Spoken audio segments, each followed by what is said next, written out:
What's up, guys? We are back. I am Chase here with Christian, your RMFantasy SXperts. Round 13, St. Louis.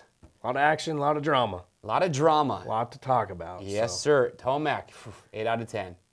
I'm claiming it's legendary. I mean, in 2 or 3, 5 years, whatever, we're going to be talking about this streak of Might him. not ever happen again, what we're seeing. Narrowing that gap is amazing. So yeah, if you guys did not notice, we had a little bit of drama this week that we're going to cover, so let's get into it with our race recap and our rider stats. Christian, we are witnessing something legendary going on right now. we're going to talk about it for years to come. I think so. Great Tomac train push of 2017. The train is rolling. He's like a unicorn. You can't touch him. No. So 8 wins out of 10 races. He's won 5 in a row. Last rider to get 5 in a row was Villopoto in 2014. Before that, within recent memory, really, was Stewart, who got 7 in a row in 2009. A long time ago. Long time ago. So do you think Tomac wins out and gets more than 7 in a row? I can't bet against him. Something crazy has to happen because if he's clean off the start, he's the fastest rider right now, no doubt. I agree with you. However, this weekend, it's going to be in Seattle. Yeah, it's going to be risky tricky for him. All right, so another big hot topic this week that we just have to talk about. Give us your thoughts on the Reed Dungey. Now, if you guys watched it, you guys saw Dungey get behind Reed. Here's my quick thoughts. Reed knows exactly what he was doing. He knew what he was doing when Dungey was behind him. He was holding him up. He knows better. But Dungey knows better than to insult him on the podium. Why? Don't play with fire if you don't want to get burned. What do you think? I'm pretty close to that.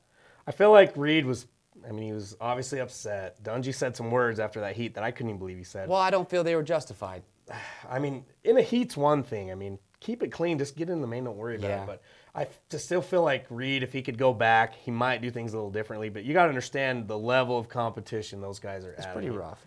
You're going to make decisions that you might not agree with later when your heart's pumping and you've been dealing with these guys for so long. So I don't know. After all said and done, in my opinion, keep it for the 250 class. Yeah, the 250 class has plenty of that. So. Yeah. What do you guys think? Comment below. Do you think Reed was justified or was Dungey in the wrong? What do you guys think about that whole situation? Because it was a mess. We would like to hear what you guys' thoughts are, and we want to comment back. So make sure to write your comments below. Now, going into this week, instead of giving you some fantasy stats, Christian, my man over here, wears a tinfoil hat sometimes, likes to come up with some conspiracy theories.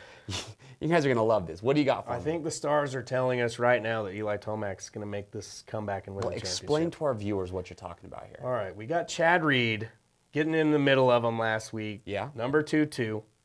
Split it out. 2 + 2 = 4. 4 races left in the series, and now 4 points separate them. So 4 + 4 + 4, 12. Separate that 1 and 2. What do you get? Number 3, Eli Tomac. Oh, like if you separate them but add them together? Yep, I think it's predicting that he will be the champion right now. That's my interesting. theory. If it comes true, the stars told us. Stars told you. Hey, we've heard some crazy theories. I don't know. I don't know. You guys have any theories? Do you guys agree with Christian? Pretty far-fetched, but you never know. I've heard energy drinks. I've heard all sorts of of things in the mix. Now for our studs and duds of the week, my stud, Malcolm Stewart. On the gas. We were hard on him last week, but he charged, was in top 5 for most of the race. Let's see that back to back. I like to see that from Malcolm. All right, and then duds. It's a no-brainer on that one. Reed losing 5 spots off the start, the drama. I hope he gets his head together this week, does something good. We shall see, yep. Well, speaking of this week, we got a lot to talk about the track because it's in Seattle, a lot of rain, which is in the forecast. We could have a mudder on our hands. So that's what's up next, our track trends. So, Christian, have you checked the forecast for this weekend? Yeah, it's going to be a rainy one. It's going to be a rainy one. We got 60% chance on Friday, 60% chance on Saturday. Now, Dirtworks crew, they do a good job of keeping the track dry as much as they can. Tested. I know they're up for the challenge, but they're going to be tested this week. So. More than likely, it's going to be a mudder, in my opinion. I hope it is. I wish Dirtworks would just leave the tarps off the track. Let it rain. I want to see a mudder. They're actually pretty fun to watch. Entertaining to watch. Yeah. Well, it's good if it's a mudder. It's gonna change things up. Oh yeah, in my opinion, I'm more worried about the temperature being wet out there in a jersey. What, 50 degrees. 50 degrees. That's gonna separate the men from the boys. I think it's gonna be wild. So it's gonna be tough. But I still think you just put the same top riders that you have.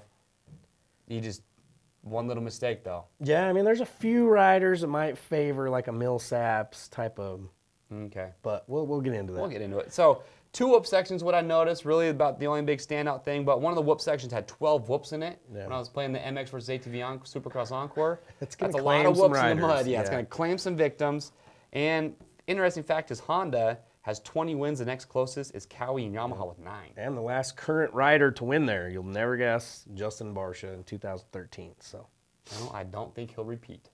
It would be wild if he did, but I'm not going to pick him, no. All right. Well, next up, we're going to talk about our top 5 candidates, and we call it the points battle. So for this week, Tomac and Dungey. You got to have Tomac to win. Number 1 and 2 in our picks, in the championship, everything. Yep. Now, here's the question.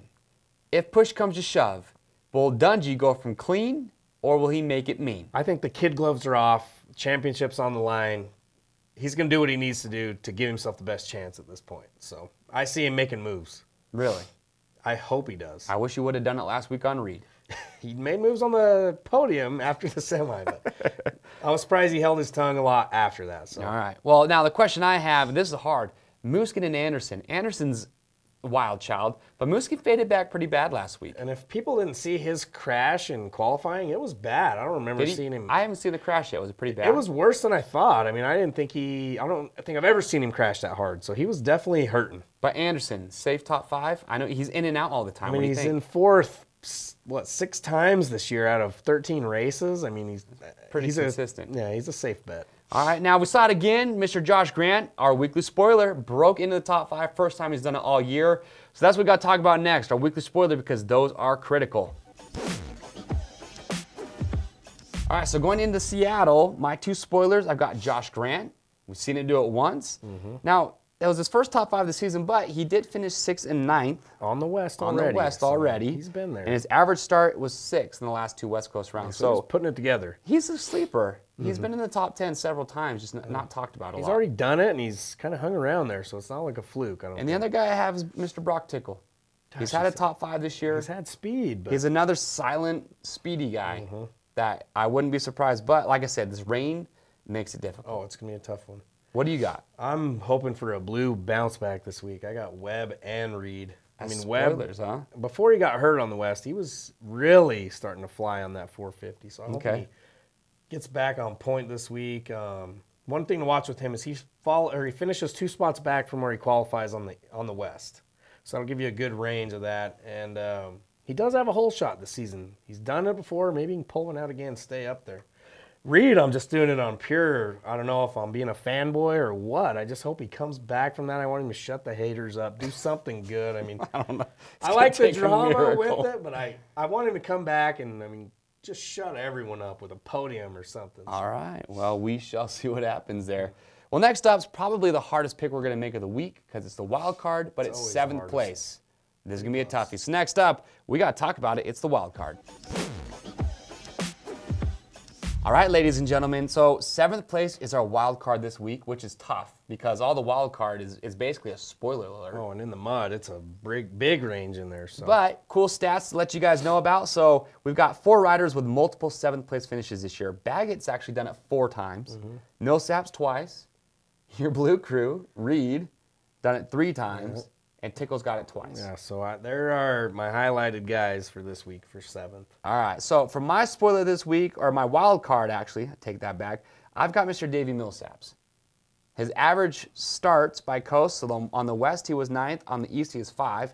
I feel like that's a good spot for him. Yeah. And the 10 rounds on the West Coast, his average is 7.2, so I've got Millsaps. Watch his qualifying. He usually finishes 4.5 spots better, so if his qualifying isn't there, don't worry. Okay, who do you got?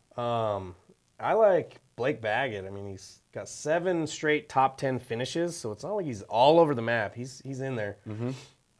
He's made the top 5 on the East, but he hasn't done it on the West all year. So I think he's on a roll now. Bad luck to start out the year. I mean, he's rolling a lot better than he was at the beginning of the year, and has 2 7th places on the West already this year too. So and he still hasn't been to a semi. That's crazy. So you're going back. So he's going to keep it clean and should be in a good spot when the main comes around. All right. Well, you know what time it is.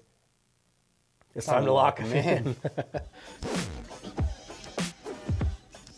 Now, before we get started on Lock 'em In, we listened to you viewers out there. We asked you last week, do you guys want to see more bets? The majority, in fact, everybody said yes. I don't know why, but it's backed by popular demand. So yeah, and we got a little freaked out when we left it in your hands. You guys were. Yeah, that was like giving the keys to a 5-year-old or something to the house. You just don't do it. It got a little crazy.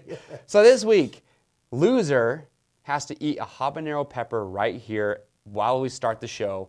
And then just deal with it. We're both wussies when it comes to hot food. It's going to end badly. It is going to be bad, whoever has to eat that. So habanero pepper, entire thing will be eaten before we start the episode next week. Are you in accordance with that? I'm okay with it. Okay, so lock them in for me. What do you got? This week, I'm going to stick with the Tomac train, rolling straight into first. Muskin into second, Dungey into third. Jason Anderson into his happy place, a fourth place. Millsaps, I think, is going to benefit by maybe the rough track. And my spoiler really is kind of a wild card where everything's pointing me to bag it, but I'm going to pick Cole Silly. See what he does. I don't know if he can vibe with that track. We'll see. Tomac and Dungey get where you put them, we have a new points leader. Oh, yeah. Well, I've got Tomac, Dungey, Muskin, Mr. Baggett in fourth. I've got Seeley breaking back in the top 5. And I've got Millsaps as my wild card. I like it. You like it? All right. So there it is. You guys have seen our picks. Remember, go to RMFantasySX.com. You can play with us, see our picks. You guys can talk all the smack you want, and you can see how we're doing. All right. So next up, we got to talk about it. We got some prizes to give away, so it's our prize recap. Well, we're back to the fan favorite part of the game. 10 more weekly prizes up for grab this week. A big one from Recluse, Radius X clutch for the top scorer. Auto clutch. Bell Moto 9 Carbon Flex helmet and MX vs ATV Supercross game for second. 2 sets of Pirellis. TCX is coming back with some prizes. We got Stiller MX custom graphics, some casual wear, a Chirby's, Pro Honda prize pack, ODI bars and grips. Scott hooking up another prospect goggle. And EVS throwing in a T5 helmet. Lots of good stuff. Lots of good stuff. So you guys have seen it. Those are the weekly prizes. And remember, doesn't matter when you sign up, when you start playing, you can always win weekly prizes. So subscribe to our YouTube channel. You'll be able to see every episode that we come out with every week. Go to our website, RMFantasySX.com today to get signed up. We have a how-to video. We show you how. I am Chase. I'm Christian. We'll see you next week.